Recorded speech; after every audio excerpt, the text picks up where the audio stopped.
Olá pessoal, mais uma aula de equações diferenciais ordinárias, sétima aula. Hoje nós vamos falar das equações de segunda ordem, uma introduçãozinha, né? A gente já viu algumas modelagens que dão equações de segunda ordem e vamos falar no final da aula sobre a existência e unicidade de soluções. Então, para comentar um pouco, né, a segunda lei de Newton é tipicamente uma ideal de segunda ordem. Massa vezes aceleração dá uma força, que pode depender do tempo, da posição e da velocidade.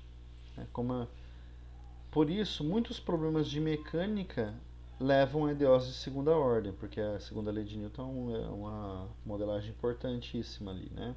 Então, vamos dar um primeiro exemplo aqui. É o sistema massa-mola com resistência do meio. Então, a resultante isso aqui já foi visto na aula de modelagem, certo? Né? Se você tem um massa-mola nessa posição aqui, a mola está completamente distendida.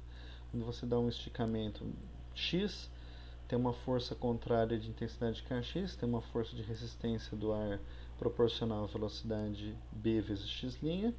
A resultante, todas as forças contrárias ao movimento, sinal de menos.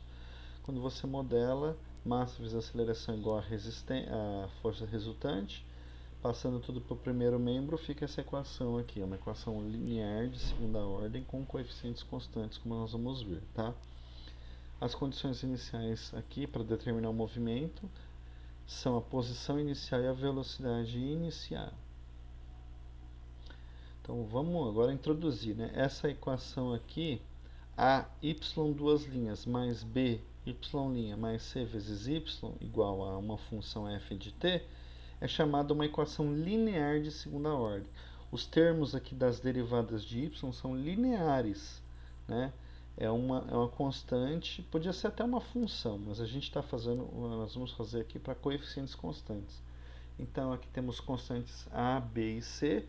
A constante a tem que ser diferente de zero, senão se a for zero, a gente volta numa equação de primeira ordem já estudada, né? Então aqui o a é diferente de zero. Esta é a equação linear de segunda ordem que vamos estudar. Tá? Até tem métodos para equações que não tenham coeficientes constantes, lineares com coeficientes constantes, e até não lineares. Tem um ou outro caso que dá para fazer, mas realmente é muito poucos casos que podem ser resolvidos dessa maneira. E essa equação com coeficientes constantes, ela é realmente a que aparece mais, né? Então tá ótimo, nós resolvemos esse caso. Vamos falar rapidinho o que é uma solução, né? Quando você põe uma equação linear aqui, que eu vou chamar pela letra L aqui, né? Vou denotar por L.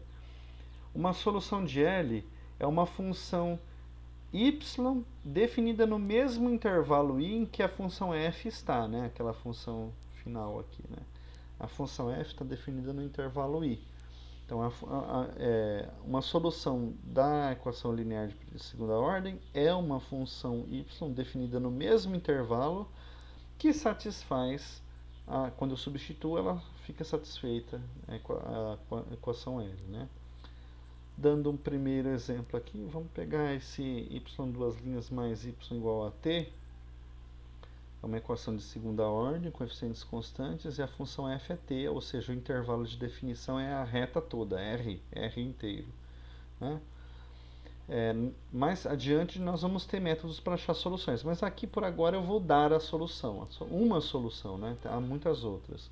Então, uma solução é y é t mais cosseno t. Então nós vamos substituir.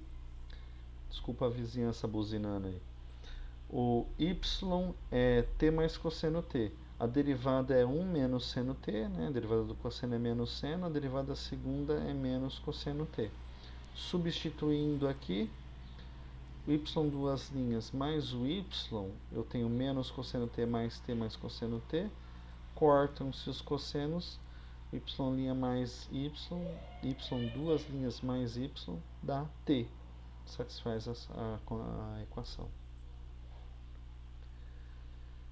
Por fim, vamos falar do teorema de existência e unicidade. A prova desse teorema é fora do escopo do curso, né?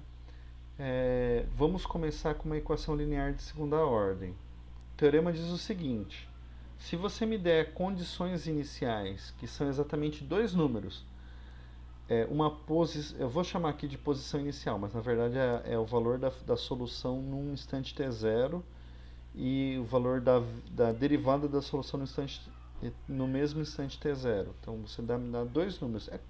É o papel da posição inicial e da velocidade inicial nos problemas de mecânica, né?